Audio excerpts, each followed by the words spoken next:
ஆனா நீ சுவிட்ச போட்டாச்சுன்னா mixie grinder மாவு அந்த காலத்துல நான்லாம் தெரியும் மாவை போட்டு அப்படிலாம் அங்க பெண்களுக்கு எல்லாம் பழைய நினைவுகள் வயசான ஆளுதான் தெரியும்.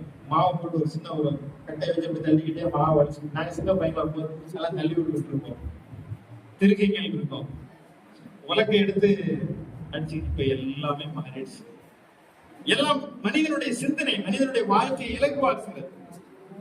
எல்லாவற்றையுமே எளிமையாக்கி விட்டார் மனிதன்.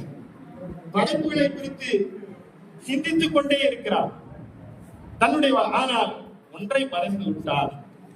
படைப்புகளை குறித்து சிந்திக்கக்கூடிய மனிதன் தன்னை படைத்த இறைவனை குறித்து சிந்திக்க மறந்து விட்டார். நான் ஏன் இந்த உலகத்திலே படைக்கப்பட்டேன்? நான் எதற்காக இந்த உலகத்திற்கு வந்தேன்? நான் இந்த உலகத்திலே எதை சாதிக்கப் போகிறேன்? நான் நேர்மையாக நல்லவனாக வாழ்வதனால் எனக்கு என்ன கூலி கிடைத்து விட போகிறேன்?